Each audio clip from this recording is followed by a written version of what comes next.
जय हिंद, नमस्कार दोस्तों। मैं सुनील राव स्वागत करता हूं आपके अपने YouTube channel A to Z forum में। तो दोस्तों, आज की इस वीडियो में हम बात करने वाले हैं एसएससी जीडी भर्ती 2024-25 जो आपके लेटेस्ट भर्ती है, जिसके अभी आपके 24 फरवरी से एग्जाम है। तो वही काफी बच्चे कह रहे थे कि सर हम जैसे मॉक टेस्ट लगा रहे हैं, लगभग बच्चों ने अपना सिलेबस कंप्लीट कर लिया है और वो बच्चे मॉक लगा रहे हैं, तो हमें एक टारगेट स्कोर क्या लेके चलना है। दोस्तों, मैं सिर्फ स्कोर किसका बता रहा हूं, जैसे आप अभी क्या कर रहे हो, मैक्सिमम बच्चे जो पढ़ने वाला बच्चा वो पता क्या कर रहा है, वो प्रीवियस ईयर के सेट लगा रहा है, प्रीवियस ईयर के मॉक लगा रहा है, प्रीवियस ईयर के मॉक लगा रहा है ऑनलाइन ऑफलाइन जो अपनी मर्जी से है। और ये कौन से प्रीवियस ईयर के हैं, ये 2024 के हैं, जिसका अभी फाइनल रिजल्ट आया है। तो इसके मॉक टेस्ट लगा रहे हैं, तो उस मॉक टेस्ट के अंदर आपका क्या टारगेट होना चाहिए। क्लियर हुआ। अगर मॉक टेस्ट हम प्रीवियस ईयर के लगा रहे हैं, इससे हमें क्या क्या क्लियर होगा, इससे हमें क्लियर होगा कि टीसीएस का लेवल क्या है। टीसीएस एग्जाम लेता है, टीसीएस का लेवल क्या है, ऑल और आपको जो मैं सिर्फ स्कोर बताने वाला हूं पूरे यूट्यूब पे नहीं बताएगा। अभी आपको डायरेक्ट ऐसे बताएंगे 120 प्लस कर दीजिए, 100 प्लस कर दीजिए ऑल स्टेट। लेकिन उड़ीसा स्टेट है, जो हरियाणा, राजस्थान, यूपी, बिहार है, क्या इनका इक्वल है? पश्चिम बंगाल, क्या इनका एक साथ कट हो जाती है? बिल्कुल नहीं। इसके साथ ही दोस्तों, कट्टो कैसे रहती है आपकी, कट हो जाती है स्टेट वाइज। ये सभी क्लियर करूं आपको, मैं इन सभी तरीके से बताऊंगा। एरिया वाइज रहती है, जैसे बॉर्डर एरिया है, नक्सल एरिया है और आपका जनरल एरिया है। अब दोस्तों, एक चीज मैं आपको बताता हूं, कितने तरीकों से कट्टो बनेगी, अब देखते रहना। अब जनरल एरिया काफी ऐसी जगह है जहां पे जनरल एरिया की कट्टो कम और नक्सल एरिया की ज्यादा, लगभग मैक्सिमम जनरल एरिया की कटो ज्यादा जाती है। लेकिन कुछ स्टेट ऐसे हैं जहां पे बॉर्डर एरिया की ज्यादा चली जाती है, लेकिन जनरल एरिया की कम, नक्सल एरिया की ज्यादा और जनरल एरिया की कम। तो इस तरीके से दोस्तों बच्चों का डाउट बनता है ना, वो आपको इस वीडियो के अंदर ही क्लियर होगा कि हमें सिर्फ स्कोर, हमारा टारगेट क्या होना चाहिए। अब आगे देख लीजिए फोर्सेस वाइज। अभी दोस्तों बीएसएफ, मैं आपको एग्जाम्पल दे रहा हूं हरियाणा और राजस्थान का, क्योंकि मैं हरियाणा से बिलोंग करता हूं तो आपको अच्छे तरीके से मैं समझा सकता हूं हरियाणा स्टेट से। अब आपको एग्जांपल लेना अपने स्टेट का, यहाँ पे जैसे आप किसी भी स्टेट से हो, तो अपने स्टेट से आप देखना। जैसे मैंने देखा कि बीएसएफ, हरियाणा से बीएसएफ की कटो कम है, सीआईएसएफ की ज्यादा है, सीआईएसएफ की ज्यादा है। क्यों ज्यादा है? क्योंकि हरियाणा के अंदर सीआईएसएफ फर्स्ट बहुत ज्यादा होती है, राजस्थान के अंदर भी और यूपी बिहार के अंदर भी सीआईएसएफ सबसे ज्यादा चॉइस होती है। वहीं आप असम साइड में चले जाओ, वहां पे असम राइफल फर्स्ट प्रेफरेंस होती है, तो असम की ज्यादा कट हो जाती है। तो दोस्तों, फोर्सेस वाइज बनती है, कम से कम आपकी 6 से 7 फोर्सेस है, इतने तरीके से कटो बनेगी। फिर बनेगी आपकी कैटेगरी वाइज, जनरल है, ओबीसी है, general, OBC, SC, ST, EWS. तो ये दोस्तों इतने तरीकों से कट ऑफ बनती है। स्टेट वाइज टोटल 28 राज्य प्लस में 8 यूटी की अलग जाती है। हर स्टेट की एरिया वाइज जाती है और फोर्सेस वाइज जाती है और कैटेगरी वाइज जाती है। इतने तरीकों से कट ऑफ बनती है। अगर आप नए स्टूडेंट हैं तो आपको यहाँ पे अच्छे तरीके से मैंने क्लियर करने की कोशिश की है। जो पुराने स्टूडेंट हैं उनको पता है, जो कि एक्सपीरियंस होते हैं बच्चे, उनको पता है, लेकिन उनको भी ये भी नहीं पता है कि हमें टारगेट स्कोर क्या लेके चलना है। ठीक है, तो टारगेट स्कोर मैं आपको बताऊंगा भाई। मैंने कम से कम 4 ऐसी जीडी की भर्तियां देखी है, तो आपको बता दूं, मैं एग्जाम देने की बात नहीं कर रहा हूं, मैं एनालिसिस की बात कर रहा हूं। 4 भर्तियों से मैं बना हुआ हूं, तो आपको मैं अच्छे तरीके से क्लियर कर सकता हूं कि क्या कुछ हो सकता है। अब दोस्तों, मैं वीडियो एंड तक देखिए। आपको अपने स्टेट, अपनी फोर्स जो आपने फर्स्ट चॉइस डाली है, उसकी कट ऑफ पता चलेगी, सिर्फ स्कोर पता चलेगा।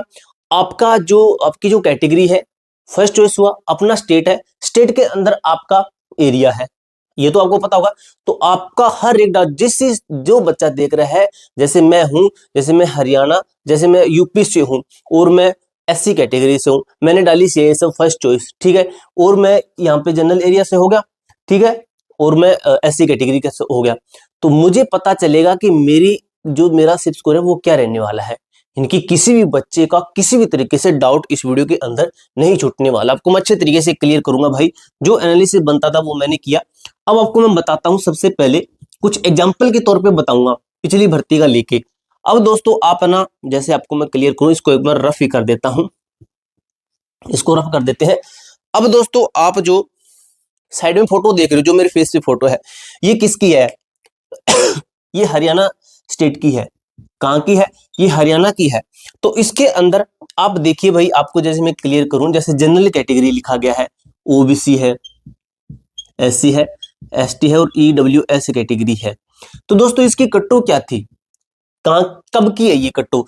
ये कट्टो मैंने आपको दिखाई है पीएसटी क्वालिफाई की, ठीक है, कि फिजिकल क्वालिफाई पर फिजिकल के लिए इतने नंबर पे आपकी कट ऑफ बनी थी। ये है आपकी 2024 के, जो अभी आपको मैंने दिखाई थी वो 2024 की है, ठीक है, जिस जो अभी आपकी लेटेस्ट भर्ती अभी निकली है उसकी। तो उसके अंदर जो जनरल कैटेगरी है इसका कितना था, इसका था 135 पॉइंट में 8 नंबर पे बच्चों को फिजिकल के लिए बुला लिया था, इतने आए इतने प्लस से, ठीक है। ओबीसी के अंदर 134.3 होगा, 3 है। एससी के अंदर बात करें तो 126.6 है और ईडब्ल्यूएस से बात करें तो 133.1 है। एसटी नहीं है हरियाणा के अंदर। अब दोस्तों ये तो थी फिजिकल सेप की कटो। एक चीज मैं आपको बताता हूं यहाँ पे, ये कटो क्या इतना हमारा टारगेट होना चाहिए? बिल्कुल गलत। इतना आपका अभी टारगेट नहीं होना चाहिए, क्योंकि इसके अंदर एनसीसी नंबर भी ऐड है। एनसीसी का ए है, बी है, सी है, इनका कुछ परसेंटेज मिलता है, जैसे 2, 3, 5% इनका मिलता है। सॉरी तो वो इसके अंदर ऐड होके है, ठीक है। एनसीसी ऐड है। काफी ऐसे ज्ञानी भी होंगे जो कि कहेंगे बाद में एनसीसी जुड़ता है, तो एनसीसी ऑलरेडी इसके अंदर जुड़ के आता है। और इसके अंदर ऐड है आपकी नॉर्मलाइजेशन। नॉर्मलाइजेशन इसके अंदर ऐड है। नॉर्मलाइजेशन कितनी भी हो सकती है? अब दोस्तों नॉर्मलाइजेशन के ऊपर एक फंडा और आपको मैं समझा देता हूं यहां पर ही। तो नॉर्मलाइजेशन का एक फंडा था कि नॉर्मलाइजेशन जो हमारी कितनी बड़ी थी, अगर मैं मैक्सिमम कहूं, एमएक्स मैक्सिमम कहूं, तो नॉर्मलाइजेशन आपके गई थी 20 प्लस तक, ठीक है। 20 प्लस तक आपकी नॉर्मलाइजेशन गई थी। अगर मैं मिनिमम कहूं, MIN लिख देते हैं, अगर मैं मिनिमम कहूं तो वो होती है आपकी 0 से लेके 1, यानी कि मिनिमम को कितना नंबर ही बढ़ सकता है, और ज्यादा से ज्यादा आपकी 20 प्लस गई थी। तो ऑल ओवर दोस्तों हर किसी के 20 नंबर नहीं बढ़े थे। ऑल ओवर हम मानते हैं कि चलो बीच का मान लेते हैं कि 10 नंबर तो मान के चलिए। तो ये जो नंबर है इसके अंदर काफी ऐसे बच्चे होंगे जिनका सिर्फ स्कोर कम था, लेकिन नॉर्मलाइजेशन 20-20 नंबर होके उनको अच्छा खासा बेनिफिट हुआ था। तो अब ये मैं सिर्फ स्कोर नहीं मानता हूं, मैं इसका सिर्फ स्कोर कैसे मानता हूं? इसको मानता हूं मैं 125, इसको मानता हूं 124, इसको मानता हूं 116, ये नहीं है, इसको मानता हूं मैं 123। कैसे है? तो इसके अंदर मैंने क्या कर रखा है, आपको यहाँ पे क्लियर हो चुका होगा, अगर नहीं हुआ तो बता देता हूं। इसके अंदर मैंने -10 किए हैं। किसके किए हैं? मैंने एनसीसी और नॉर्मलाइजेशन दोनों के मैंने ऑल ओवर मान के गए, 10 माइनस कर लेते हैं। अब दोस्तों ये तो आपका स्टेट नहीं है भाई, ये तो हमारी कैटेगरी भी नहीं है, ये हमारा फोर्सेस वाइज नहीं है। तो आपको क्या करना है, जो आप साइड में देख रहे हो ये पीडीएफ है पूरी, जो ये स्क्रॉल हो रही है ये पीडीएफ है पूरी, हर एक स्टेट की इसके अंदर कट ऑफ है। आपको क्या करना है, अपने स्टेट का ये पीडीएफ मैं आपको बता दूं कहां पे, मैं आपको भेज देता हूं, आपसे डाउनलोड नहीं होगी। तो जो पीडीएफ आपको मैंने अभी दिखाई है, तो ये पीडीएफ ना मैं आपको टेलीग्राम ग्रुप के अंदर भेज देता हूं अभी जस्ट इस वीडियो के बाद में। तो टेलीग्राम ग्रुप का नाम है A2Z फोरम, A2Z फोरम 01, ये टेलीग्राम ग्रुप का नाम है, ठीक है भाई। तो टेलीग्राम ग्रुप के अंदर आपको पीडीएफ भेज देता हूं। फिर इसके अंदर आपको कैसे एनालिसिस करना है, इसके अंदर आपको -10 कर लेने हैं, ठीक है। अभी एक एग्जांपल और आपको बताता हूं कैसे करनी है, काफी बच्चे भी इनको समझ भी नहीं आता है।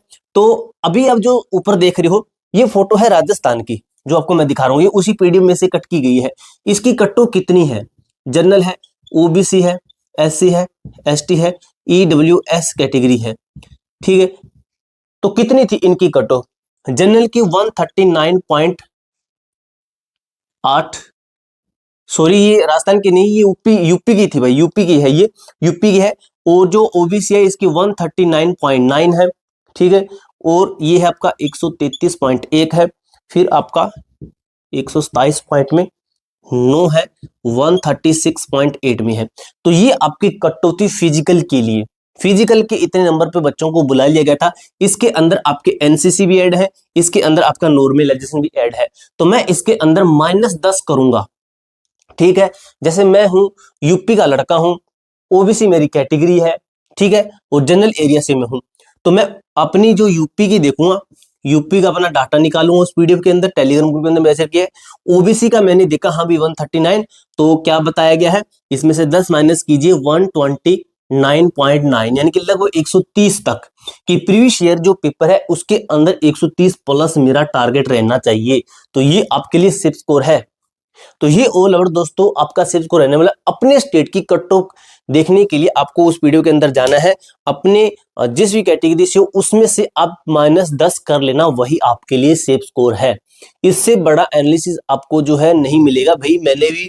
मैंने 15 माइनस करके देखे तो काफी ऐसे स्टेट हैं जिनका वो थोड़ा मिसमैच हो रहा है। तो ओल और आप 10 माइनस कर लीजिए, ठीक है। आपको सभी यूट्यूबर बताएंगे कि आप क्या कीजिए, आपको ओल ओवर बता रहे हैं, ओल ओवर नहीं, आपका स्टेट वाइज मैंने आपको बता दिया 28 राज्य, किसी भी स्टेट से किसी भी यूटी से आप 10 माइनस कर लीजिए, वो आपका सेफ स्कोर निकल जाएगा। उतना आपको टारगेट लेके चलना है। प्रीवियस ईयर मॉक के अंदर की बात कर रहा हूं, जो अभी मॉक टेस्ट किसी का बनाए हो उसके अंदर तो अब 160 में से 160 ला दोगे तो उससे क्या है, प्रीवियस ईयर के अंदर आपका यही टारगेट होना चाहिए। अब ये पूरी जानकारी दोस्तों आपको मैंने अच्छी तरीके से क्लियर कर दी है। इसके अलावा आपका कोई भी डाउट, कोई भी क्वेरी रहती है तो कमेंट बॉक्स में पूछ सकते हो। तो मिलते हैं दोस्तों नेक्स्ट वीडियो के अंदर, तब तक के लिए जय हिंद, जय भारत।